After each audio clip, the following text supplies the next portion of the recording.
Morning, everyone, and welcome to a learning session at Lambert Labs. Today's presenter is Ramin, and so I will hand over to you, Ramin, for your presentation. Thanks, George. So today we'll be looking at WebSocket APIs and how exactly they're different from our usual HTTP APIs and why they might be useful for us to learn about. So first, let's just remind ourselves of APIs over HTTP. So we have different options for the architecture that we might use to design these APIs. So there's REST, GraphQL, gRPC. But they all follow the same kind of setup, which is we have a client. That client might be an end user with a browser or a terminal open, and they make requests to a server. And then the server has to respond. But each response needs to be in response to a request. So there's a key limitation here, which is that if the server has some information that it might think is useful to a client, for example, if we have a recommendation engine, then it's not able to initiate the sort of interaction with the client. It needs to wait for a request to be able to send a response. And this limitation is highlighted in this problem here, which is known as the "Are we there yet?" problem.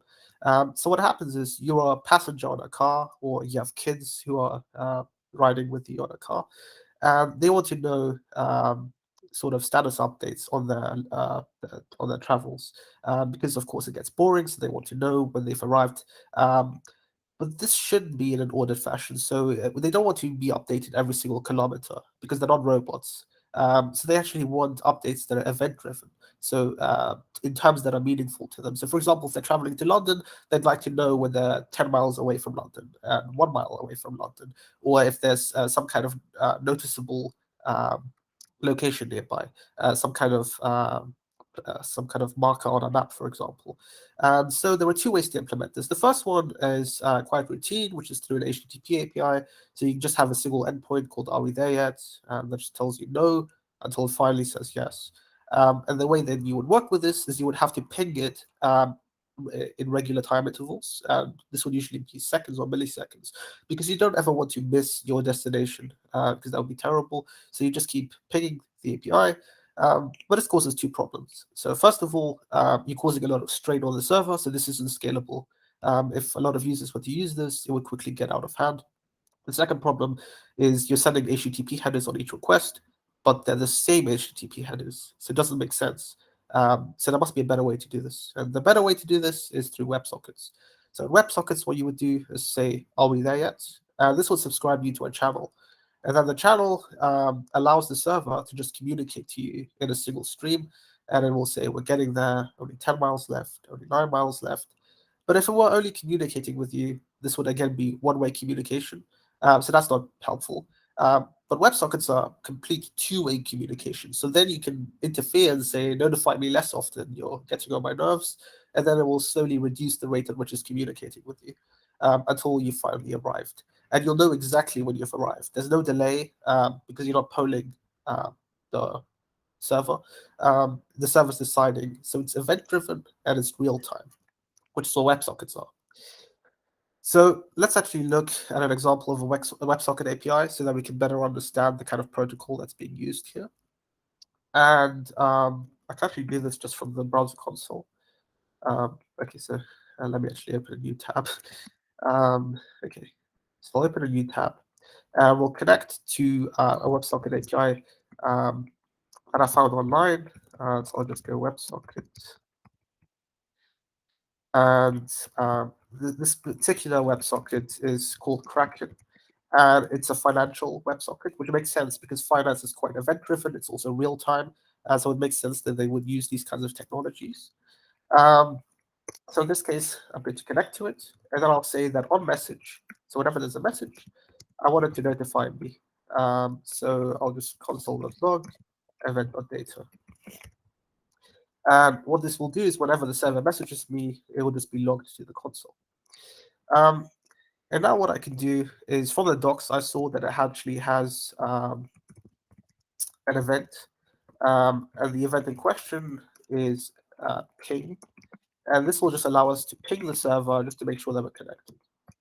And a response with Pong. Great, so we know that we're connected. But this could also be done using a REST API. So actually what I want to do is run a more complicated request. And I saw this in the docs again. So I'm not sure what this does, but I think it subscribes us to a currency pair. So we're just going to run this, and hopefully we will receive a stream of data from the server this time, as opposed to just a single response. So there we go. It's responding with it responded with some data. Now it's responding with heartbeats. I'm not sure what that means, but there's not a single heartbeat being sent. You can actually see the requests, the responses piling up here. So 14, 15, 16. And I guess this is happening because there were no sort of currency pair events for it to report. But over time, it will start reporting these again. And just to show you that this isn't one-way communication from the server to us, we can actually just send ping again, and that will send pong, and then heartbeat. So this is a true two-way communication channel that we've set up here. Now, we actually can look at this request. So if I go to the network tab, I can click on this Kraken here, and we'll see that the messages are piling up. So let me just open the tab. So we can see initially that it sent us some data, and then we sent it data, it sent us data, and we can see all the messages here. And again, it's sending us some currency data now, finally. So what's interesting to note here is all of these are part of the same request. So let's look at that request. So here we see the request URL, and we see that the method, surprisingly enough, is a GET request. So WebSockets, the only way you can communicate with them is through a GET request. Well, connect to them. The status code that it will respond with is a 101. And what this means is it's switching protocols. That's because a WebSocket, all it is its initial HTTP request, which is then upgraded to a WebSocket. And all a WebSocket is it takes the underlying TCP connection to the HTTP connection, and it leaves it open.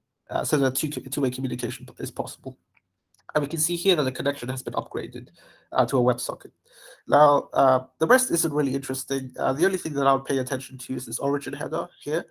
This will actually be very important later when we try to secure our APIs. So now we've done that, we can actually close this connection. So we'll just close that, and it will stop sending us messages. We can also, I think, check that it's been closed, and this means that it's been closed. So there we go. That's our first WebSocket API that we've used.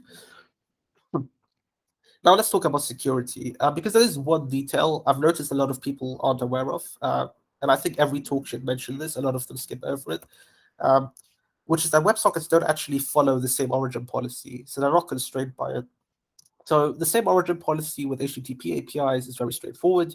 If there is a script on a page, it won't be able to access data on another page unless they share the same origin. The origin being this over here, so protocol, host, and port number.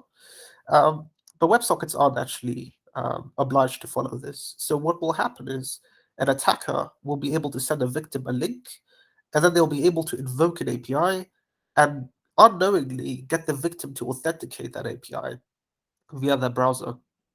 And then they'll be able to access the API pretending to be that user, which, if it's a financial API, can be quite devastating. So the way this would work is the user would connect to this API and then just send messages and then log the responses back to their own server. And the reason this would work is if the API uses cookies or HTTP headers to keep track of sessions or authentication. Because remember that the WebSocket, the first initial connection to a WebSocket API is through HTTP, but that's an HTTP upgrade request. So what HTTP does is it forwards all your cookies to the server as well as HTTP headers. So if that user has previously authenticated with this API, the attacker can actually make use of that, and all cookies will actually be forwarded to this, and the attacker can actually take advantage of that. So the way around this is either use CSRF tokens on each request, but that gets too complicated, so we'd rather not. And the alternative recommended way of doing this to secure an application against cross-site hijacking is to just check against the origin header. So on your server code, you should always, in your WebSocket APIs, check if the origin matches throughout each message. So whenever you send a message, just make sure that the initial handshake protocol that created the connection had the same origin as it does now.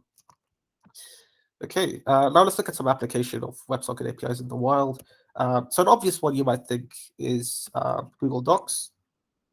because of course you can collaborate with people live on there, and you can see what they're writing. But as it turns out, Google doesn't actually use WebSockets. So there's this nice article about it where they show you the sports updates functionality that Google has. So they actually show you live scores on sports events.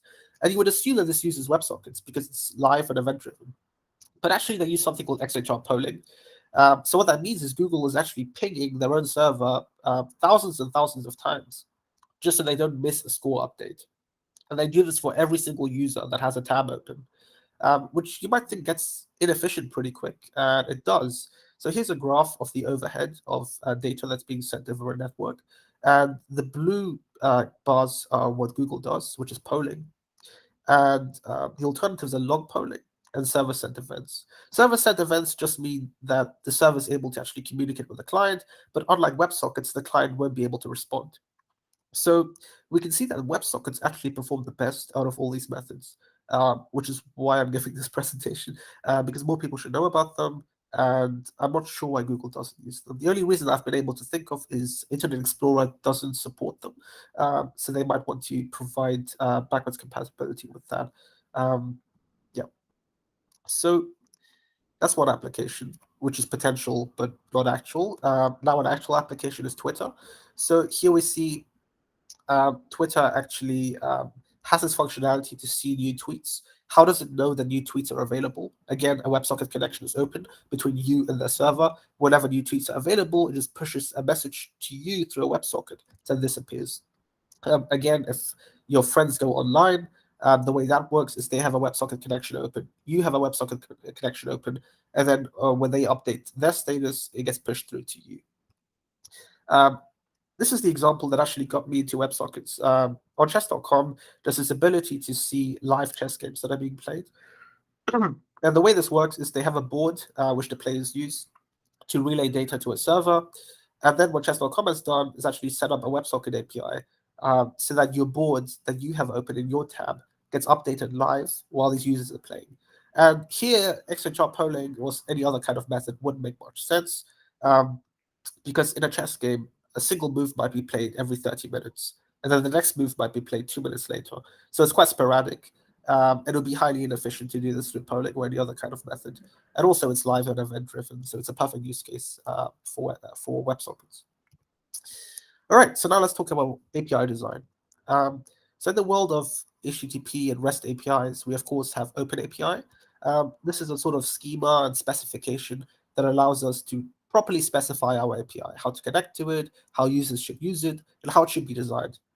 So there are two ways of thinking about this. First is the API first approach, where you first write your specification, and then you generate code from that, or you write your code according to your spec. The alternative is to write your code first, and then generate a spec from that, hoping to use it to generate documentation. So the async API world was inspired by this. So they've actually built the same thing, but with the use case being asynchronous APIs, WebSocket APIs, and pub/sub architectures, so publication subscription architectures. And they do exactly the same job that OpenAPI does, just for standard REST APIs. So we can actually look at sort of all the tooling that's available for this. And again, it's a much newer sort of specification, but they recently partnered with Postman. So I think they're going to be the standard in this sort of field. And we can see just the number of tools that are available. So one tool that I'm going to use just to design our first WebSocket API is the async API generator. So let's do that. The specific API that I want to write is actually this one. Are we there yet? So I just want to create an endpoint where we get notified of locations and distances to those locations. All right. I'm going to open this. And yeah, so this is an async API YAML file. And you can see it's really similar to an OpenAPI YAML file if you've ever worked with those. You just have some information, the Are We There Yet app.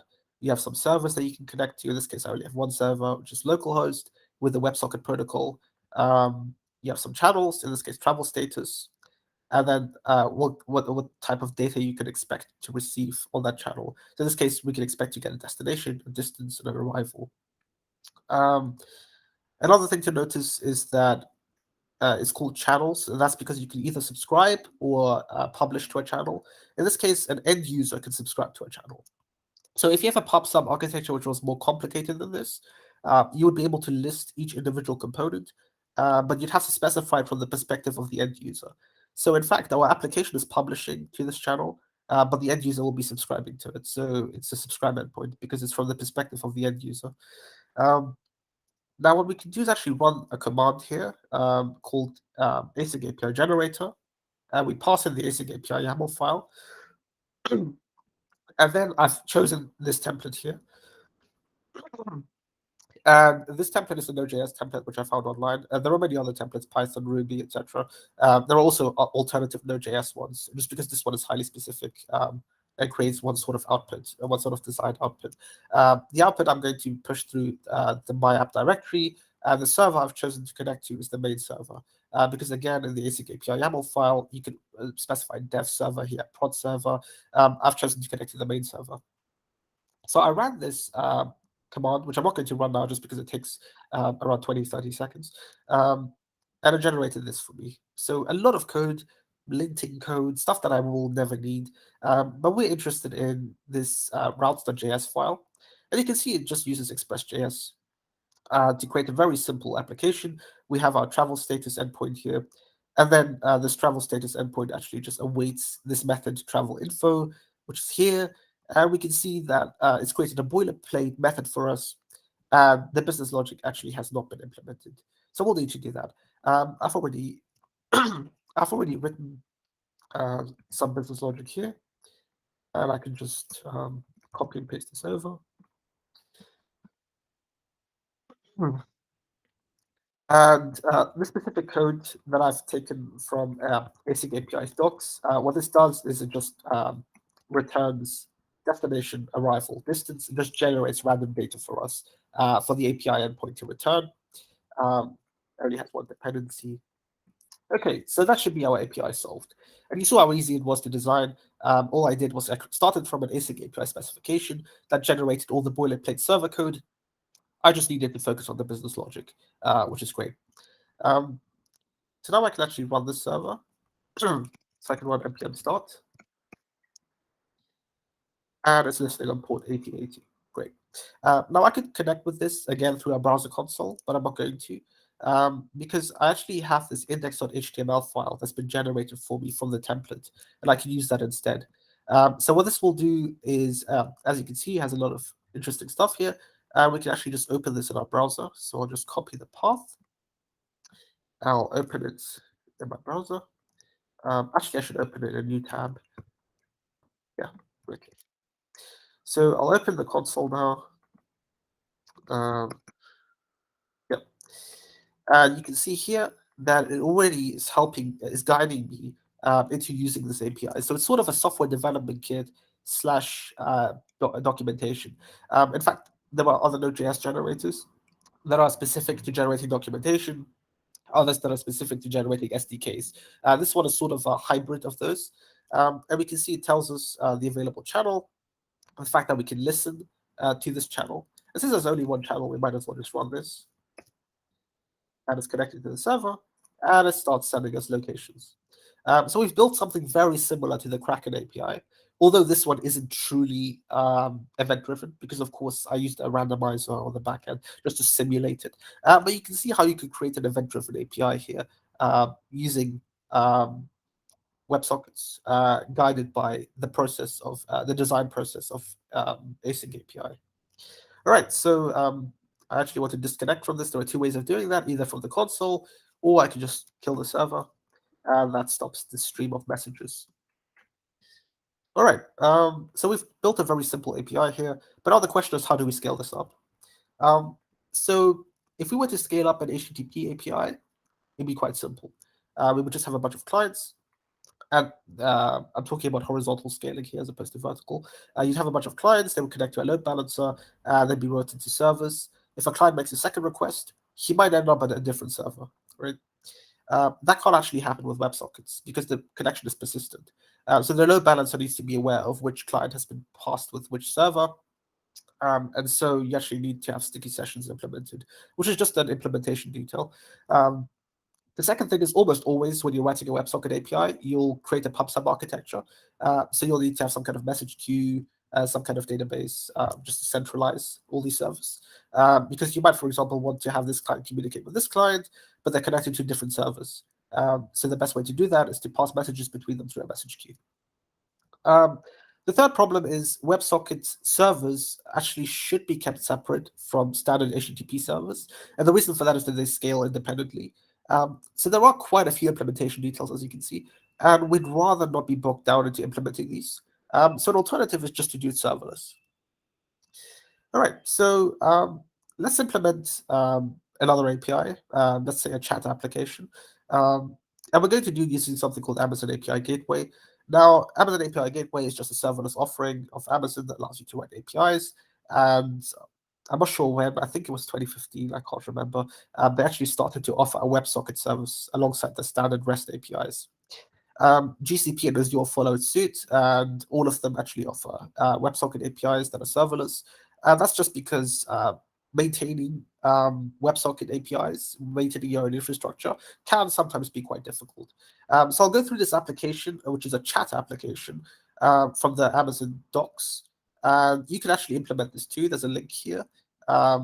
This is, again, built using CloudFormation, so you can just deploy it to your account, which is what I've done.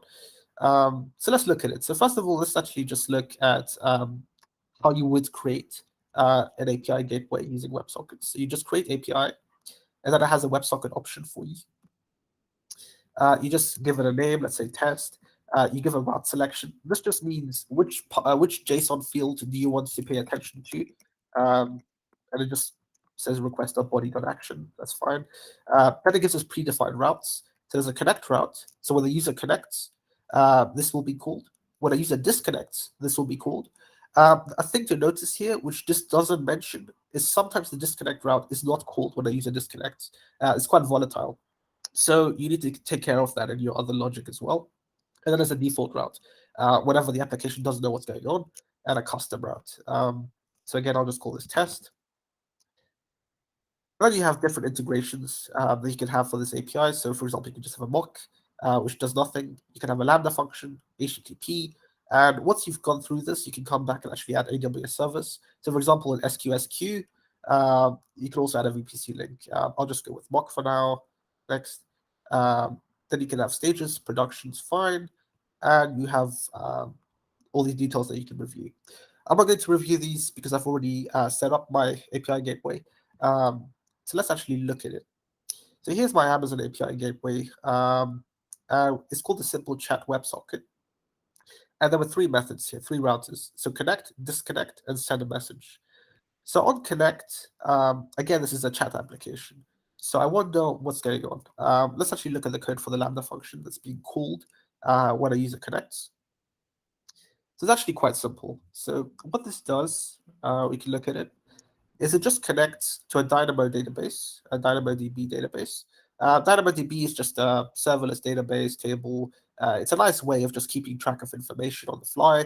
And what we do is we store the connection ID there. So whenever a user connects, Amazon API Gateway generates a connection ID, which we can access through event.request context connection ID. We store that because we want to be aware of all open connections. Again, we want to manage them.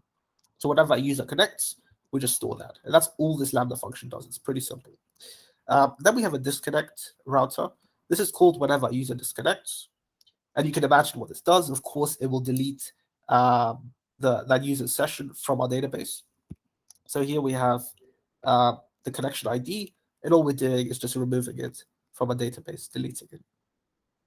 So that finally leaves us with the core business logic, which is a send message router. And all this will do is just broadcast messages. So if a user calls this, what will happen is we connect our Amazon API Gateway, then we get the data that the user has sent, and we post that to each connection ID within our database. So everyone receives the message. Okay, so we can see that it's quite simple to actually implement a WebSocket API using Amazon API Gateway. But how do we actually connect to it? Well, I'll have to deploy the API. I'll deploy to prod, which is the only stage that I defined. And there we go. We have a WebSocket URL. So I can copy this. And then I can hopefully just access this here. So I can go const ws with the WebSocket. And I'll just connect. Then on message, I want to be notified. So let's do this. I'll just console.log the data. And then I can actually send it something like this. So I'm sending a message, send message, that's what the router was called, and I'll say hello. So when I send this, I should expect to just see hello being echoed back to me. But that's not really interesting. So what I'd much rather do is open a second tab, open a second DevTools, and then do exactly the same thing here. Okay. And now these are two different tabs, so they shouldn't be able to communicate with each other unless they're calling some kind of API that provides that functionality. So if I send hello here, what I'm actually expecting is this is truly a chat application, is to see hello over there. And there we go. So a message has been arrived, and we can say hello back. And the message goes over here.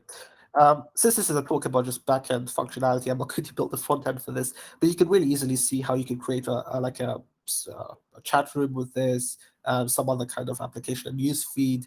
The implementation details are just, infinite. You can create any kind of functionality with this. So that's how easy it was to just build something serverless. But now let's just look ahead into the future. So finally, are there limitations with the WebSocket API? Turns out there are, but it's really difficult to actually come across these. So it took Discord to find this one, which is that the Web Transport Protocol is built on HTTP 2, although I think it was available with 1.1. I struggle to remember. But HTTP 1 and 2 are built on top of TCP. And TCP has a key limitation, which is that it requires the data to arrive in an ordered manner. So what that means is if you send image data and then text data, that image data needs to be built first on the server side before the text data is even read, even though the text data has already arrived. So what can happen is you're building a chat application, the user sends an image, and then the user sends some text. But the image is quite large, so the text has already been sent, but it won't render because the image first has to be rebuilt on the server side. So this is quite annoying. And the way Discord got around this was they created a separate channel on their WebSocket, so a separate WebSocket connection for media and a separate connection for text. And this is just an implementation detail, but it was quite annoying because it's TCP and you're not able to change it. So the alternative nowadays is Web Transport Protocol. So this is it's in development right now. It hasn't been pushed yet, which is why I can't demo it because it's not a browser API. But essentially what the Web Transport Protocol does is it allows you to send data out of order. It allows you to send unreliable data that might not even exist. You can send streams of data. So you can, for example, start sending data as a bunch of packets. The later packets might not even arrive. They might arrive at a later point. And this is quite interesting. So it's a new technology. It just shows you that this field is quite active. But yeah, for now, we're stuck with WebSockets. They're pretty good as it is. So that's the end of my presentation, and I'm open to any questions that you might have.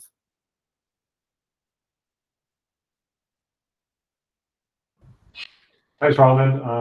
Yeah, really fascinating, and did lots of stuff on the fly there that all appeared to work. So good job. I've got a question.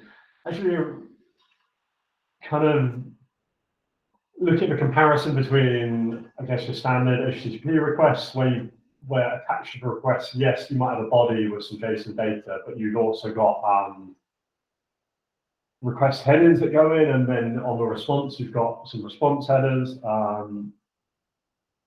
Does a similar thing apply, to the WebSocket object that you were creating in the console a moment ago? Are there headers or something analogous that are being sent with the JSON data that you are sending as a message or not? How does that work? Yeah, so the initial one does send headers because, like I said, the initial request is just an HTTP header, but the follow-ups don't. which is an advantage because they're really lightweight. So once you've established a connection, you're assuming all the headers have been sent. So you don't need to send them again and again. So follow-up messages won't actually send any headers at all. It'll just be the body. Yeah. I understand, because that would be the overkill, basically. So you're saying that when you send that first HTTP request and it gets upgraded, I think you said, to a WebSocket connection, then at that point the connection has got all of the relevant request headers associated with it, essentially. Yep. So at that point, you just have an open TCP connection. You can just send messages without any headers or any other kind of bloated data. Cool. And what does the WSS protocol stand for? WebSocket Secure. Secure. WebSocket Just like secure. HTTPS. Yeah. Okay. Gotcha. And final one from me, actually. So IE doesn't support WebSockets. When do you think it might? Are they planning to? Do you know? I don't think they ever will, but all other browsers do. And just in general, software that I've written hasn't really ever supported Internet Explorer. In this case, it's no different. So there are actually polyfills for WebSockets. So there's this thing called WebSocket IO, which is a Node.js package, and Python also has one. And they just provide fallbacks to XHR polling. So I mentioned Google uses polling. That will just allow you to use WebSockets if the browser does support it, and just falls back to XHR polling if it doesn't. So I'm not sure why Google doesn't use that, actually. Yeah.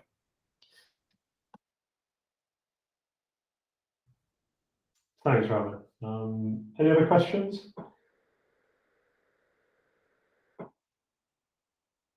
Fine. In which case, I think we will say thank you very much, Ramin. And yeah, see you next time.